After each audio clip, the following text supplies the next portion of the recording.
नमस्कार दोस्तों, कैसे हैं आप सब? बढ़िया।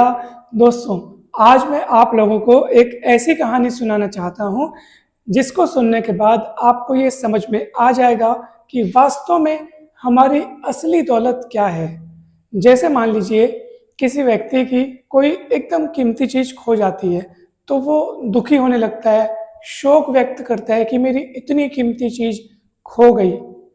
लेकिन वहाँ पर उसके दुख और उसके शोक का कारण समझ में कमी होती है, यानी वो सही चीज़, असली जो संपदा है, असली जो दौलत है, उससे वो अनजान रहता है, इसलिए वो दुखी होते रहता है। तो ये कहानी आपको बताएगी कि वास्तव में हमारी असली दौलत क्या है और वो दौलत हमसे कभी कोई छीन ही नहीं सकता। सबसे बड़ी बात तो ये है कि वो दौलत हमसे कोई छीन नहीं सकता दोस्तों। तो आइए देखते हैं कि वो अमूल्य सबसे बड़ी दौलत कौन सी है। कहानी कुछ इस प्रकार है कि एक चित्रकार रहता है और वो अपने कला में एकदम माहिर रहता है, यानी कि उसकी बनाई हुई पेंटिंग, उसकी बनाई हुई कलाकृतियां इतनी गजब की होती हैं कि मार्केट में उन कलाकृतियों की करोड़ों की डिमांड होती है। एक एक कलाकृति करोड़ों करोड़ों में बिकती है। अब होता यह है कि एक दिन उसकी बनाई हुई एक कलाकृति चोरी हो जाती है। तो बहुत महंगी कलाकृति रहती है, बहुत करोड़ों में बिकने वाली रहती है और वो चोरी हो गई। अब उसके मित्रों को, आसपास वालों को जब पता चलता है तो वे सोचते हैं कि अरे बाप रे, बेचारे के साथ कितना बुरा हुआ, चलो उसको हम सहानुभूति प्रकट कर दें, उसके पास चलते हैं। तो वे उस चित्रकार के पास आए सहानुभूति प्रकट करने, लेकिन जब वो उसके पास आए तो वो देखते हैं कि वो तो वैसे ही मगन है, वैसे ही आनंद में है और जैसे वो मतलब कुछ हुआ ही ना हो। जैसे वो अपना पेंटिंग बनाए, जो उसका काम है वो अपना कर रहा है, वो कलाकृतियां बना रहा है, उसको जैसे कोई फर्क ही ना पड़ा हो। तब उसके मित्र उसको कहते हैं कि हम जानते हैं कि तुम्हारे साथ बहुत बुरा हुआ, हम सहानुभूति व्यक्त करते हैं और हम समझ सकते हैं कि कितना बड़ा नुकसान हुआ, कितनी महंगी और कितनी कीमती वो कलाकृति थी जो चोरी हो गई। तो वो जो चित्रकार है वो कहता है कि ये सच है कि वो कलाकृति चोरी हो गई, परंतु मुझे दुख नहीं है इस बात का। तो उसके मित्र कहते हैं क्या बात कर रहे हो, तुमको कोई दुख नहीं है? तो चित्रकार कहता है हाँ, मुझे कोई दुख नहीं है, क्योंकि वो मेरी अमूल्य संपदा नहीं थी। हाँ, वो ये सच है कि वो एक करोड़ों में बिकने वाली कोई कलाकृति अवश्य थी, परंतु वो मेरी परम दौलत या सबसे बड़ी दौलत या अमूल्य संपदा नहीं थी। इसलिए मुझे कोई दुख नहीं है, कोई शोक नहीं है।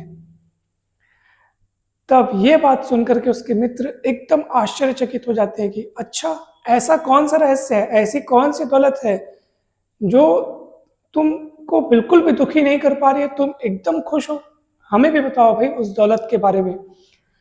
तब वो व्यक्ति कहता है कि इंसान की सबसे बड़ी दौलत होती है उसकी चेतना शक्ति। चेतना शक्ति क्या होती है कि हम कितना शांत रह पाते हैं, हम अपने अंदर कितना प्रेम महसूस कर पाते हैं, हम कितने अच्छे तरीके से ये समझ पाते हैं कि ये संसार क्षण भंगुर है, पल भर में बदल सकता है। जो व्यक्ति सोचते हैं कि आज मैं दुनिया बदल दूंगा, ऐसा कर दूंगा, वैसा कर दूंगा, और कुछ भी हो सकता है उसके साथ, हो सकता है कि कुछ दुर्घटना में, हम आए दिन सुनते हैं कि आज ये दुर्घटना हो गई, आज ये ऐसा कुछ हो गया, ये तो यानी कि पल भर में बदलते बदलते संसार में अगर हम किसी चीज को बहुत अधिक महत्व देंगे तो वो हमारे दुख का कारण अवश्य बनेगी। तो हमको अपनी चेतना को ऊपर उठाना सीखना चाहिए, मतलब इस बात की समझ रखना सीखना चाहिए कि यहाँ कुछ भी वास्तव में हमारा नहीं है, सब कुछ अस्थायी है। हमको कुछ समय के लिए वो मिला है, हम आए थे तो अपने साथ कुछ नहीं लेके आए थे और जब जाएंगे तो साथ में कुछ नहीं जाएगा। तो जो भी चीज़ें हैं वो यहाँ पे कुछ समय के लिए ही हैं, हमारा शरीर भी हमेशा के लिए नहीं है और ये कुछ समय के लिए हमको दी गई है। तो हमको इतना अधिक उनसे पकड़ या इतना अधिक चिपकाव नहीं रखना चाहिए, ना किसी वस्तु से, न किसी व्यक्ति से, न किसी घटना, न किसी परिस्थिति से। और जहाँ हम अपने मन के अनुसार किसी को चलाना चाहेंगे, अपने मन के अनुसार घटना होता हुआ देखना चाहेंगे, या किसी व्यक्ति का व्यवहार यदि हम अपने मन के अनुसार होता हुआ देखना चाहेंगे, तब समझ लीजिए कि वहाँ अपेक्षाएं हो गई और वही हमारे दुखों का कारण बनेगी। उस चित्रकार ने यह भी कहा कि वो पेंटिंग जो थी वो यहाँ की उपज थी। सीधी सी बात है, जो कला है वो तो अब भी उस व्यक्ति के पास है ना, फैक्ट्री या कारखाना तो अभी भी जिंदा है ना, वो वैसी अनेक कलाकृतियां बना सकता है। यहाँ पे बात आती है पॉजिटिव थिंकिंग की, सकारात्मक सोच की।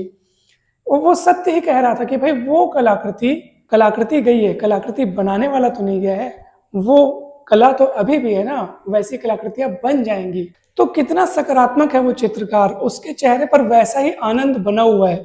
उसने अपने मित्रों से ये भी कहा कि आप लोग मेरे चेहरे की स्माइल देख सकते हैं, मेरा आनंद देख सकते हैं। ये आनंद ही तो असली संपदा है, यही तो असली दौलत है। इंसान अगर अपना सब कुछ खो भी दे लेकिन उसके आनंद में कोई कमी ना आए, उसका आनंद, उसकी स्माइल, उसकी चेहरे की चमक अगर वैसे ही बनी रहे, तो फिर उसने क्या खोया। और किसी इंसान के पास करोड़ों रुपए हैं, बहुत सारी संपदाएं हैं, लेकिन उसके चेहरे पर शिकन है, तनाव है, चिंताएं हैं, डर की रेखाएं हैं, चिड़चिड़ापन है, क्रोध है, तो फिर वो सारी चीजें पास रहने का भी क्या ही लाभ, बताइए। और उसकी कोई चीज जो बाहर, कोई भौतिक चीज अगर खो जाए लेकिन उसके चेहरे पे स्माइल बनी है, वो उसका आनंद का स्रोत उसके भीतर है, वो खुद से ही खुश रहना अगर जानता है, तो फिर यही सबसे बड़ी दौलत है।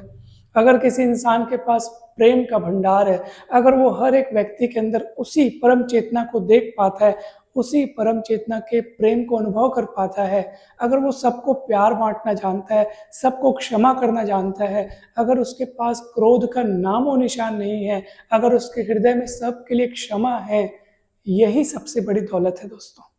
अगर वो हर परिस्थिति में सकारात्मक पक्ष को देख पाता है, हर परिस्थिति में अपना कल्याण महसूस करता है, अगर उससे कुछ छीन जाता है तो भी वो शोक नहीं करता, अगर वो पा लेता है तब भी वो इतराता नहीं है, यही सबसे बड़ी दौलत है दोस्तों। वास्तव में ये व्यक्त करता है कि उस व्यक्ति की चेतना शक्ति कितनी उच्च है, जिसको अपने कर्म में ही आनंद मिलता है। बस वो जो कलाकृति, जो पेंटिंग वो बना रहा है, और वो पेंटिंग बनाते समय जिस परम आनंद का अनुभव करता है, वही सबसे बड़ी दौलत है। वो, उसकी आसक्ति फल में नहीं है कि ये पेंटिंग कितने की बिकेगी, ये पेंटिंग मुझे करोड़ों देगी, ऐसा होगा वैसा होगा, नहीं, भविष्य में कोई उसकी कोई कल्पना नहीं है, कोई आसक्ति नहीं है, उसको फल से कोई मतलब ही नहीं है, उसका आनंद तो कर्म में ही है। और दोस्तों, जिसको कर्म में आनंद मिलता है ना, उसको फल की चिंता रहती ही नहीं है। कर्म का आनंद ही उसके लिए फल बन जाता है, और बस वही उसके लिए, वही आनंद उसके लिए सबसे बड़ी दौलत है दोस्तों। तो जब ये बात उनके मित्रों ने सुनी तो वे गदगद हो गए, उनको सबसे बड़ी दौलत का रहस्य पता चल चुका था। तो दोस्तों, यदि ये कहानी आपको पसंद आई हो और ये वीडियो अच्छा लगा हो, तो वीडियो को लाइक जरूर करें और चैनल को सब्सक्राइब कर वीडियो को शेयर जरूर करें। आप सभी को बहुत बहुत धन्यवाद। जल्दी मिलते हैं हम नेक्स्ट वीडियो में।